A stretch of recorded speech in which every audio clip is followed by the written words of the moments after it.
We're about to step into one of the biggest music venues in Portugal, with one of the biggest names in Portuguese and world music, António Zambujo.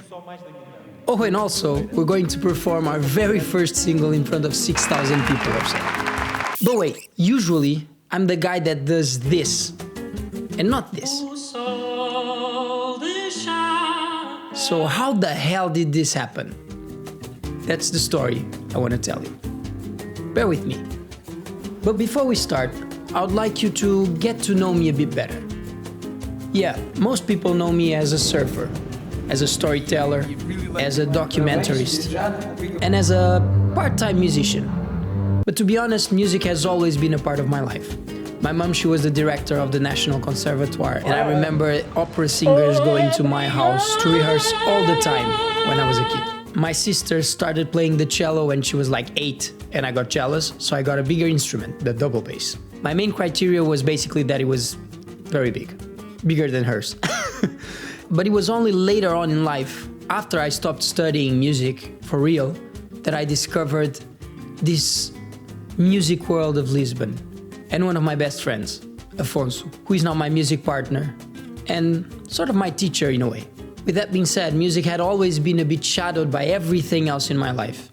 I was able to use my surfing to travel and to have an excuse to then tell stories about, for example, history, which I studied in university, or impact and sustainability, which are main topics that interest me a lot.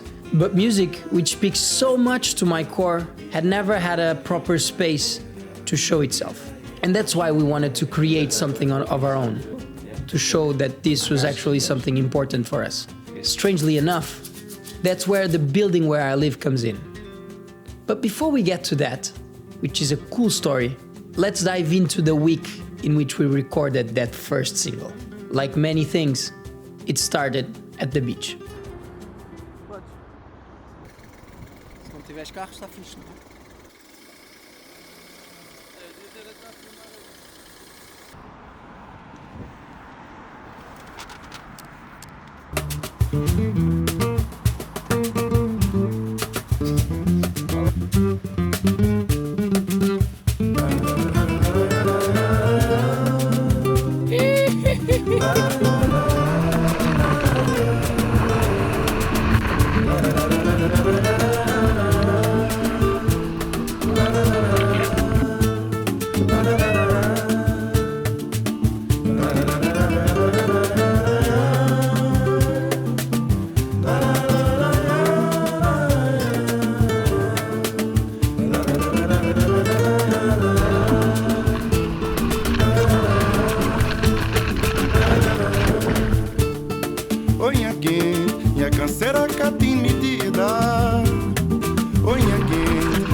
Levando família, deixa-me só. Põe a tristeza e a saudade. Põe aqui, minha canseira cá tem medida. Põe aqui, toda flor que tem passar. Põe aqui, 30 anos de São Tomé. Levando família, deixa-me só. Põe a tristeza e a saudade. Remember when I told you this building was an important part of the story? I live in the second floor on the right. Afonso lives on the first floor on the right. So he's my downstairs neighbor. His girlfriend, an amazing musician, Malena, lives directly above me. And she's awesome. She gives me guitar lessons, for example. But that's not all. Right beside me lives João Kopke, a really talented composer from Lisbon that has 2 or 3 groups at the same time and has been in the music world forever. One night, he was listening to us while we were making music and he said, I might have a song for you. And that's when Vento Norte came along. By then, it was called Rascunho. And this is how it sounded like.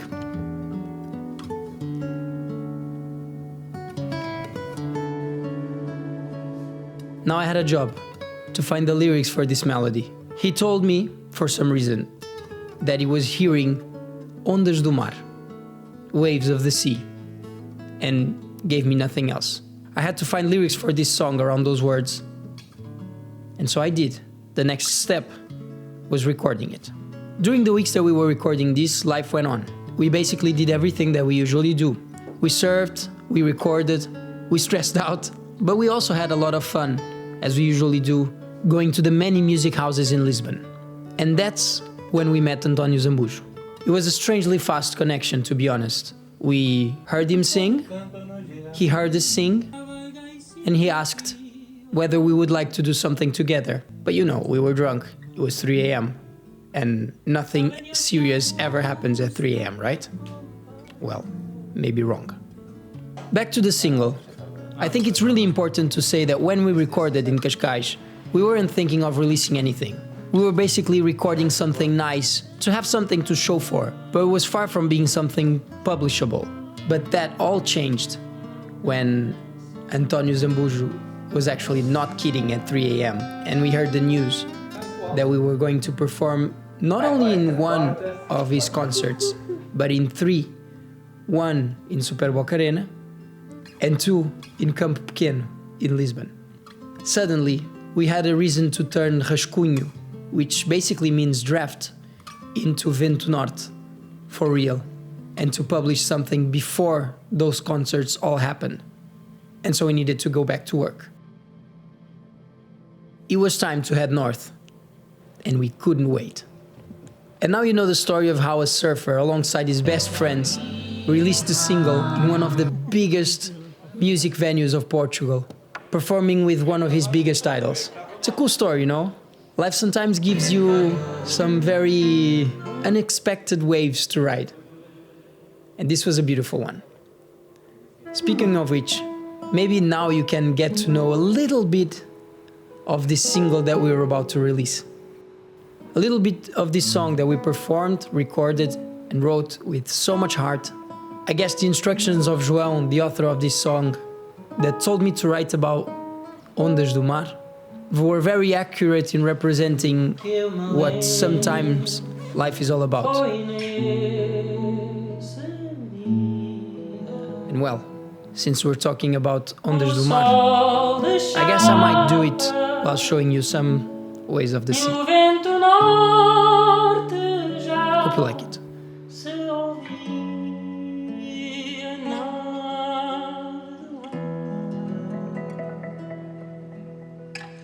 Que dava ao tempo ordem de parar. Era só silêncio e as ondas do mar. Do que eu me lembro foi nessa noite a lua alta e a luz tão perto, podia quase ver o que há depois de um corpo, de que é feito o segundo que não quer passar. E se os outros momentos são ondas do mar, para onde navega a vaga sem quebrar?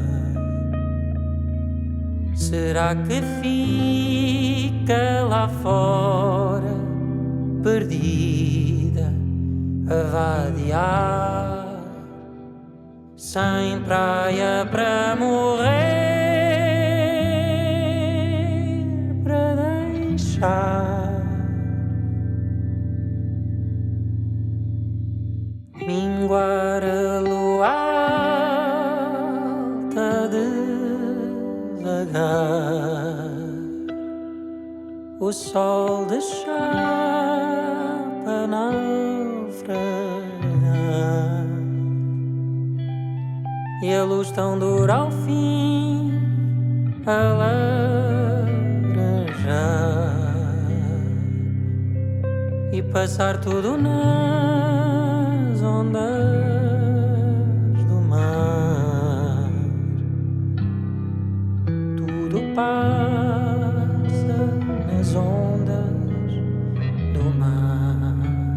This was a very personal story, but it made me draw conclusions to many aspects of my life. It taught me a lot about how to enjoy the waves that life gives you at times. So maybe it can teach you something as well. Maybe it can inspire you to pedal along, if you have a dream. If you like this story and you want to support what we do, please hit the bell icon and subscribe to this channel. It actually helps a lot. Thank you so much. See you next time.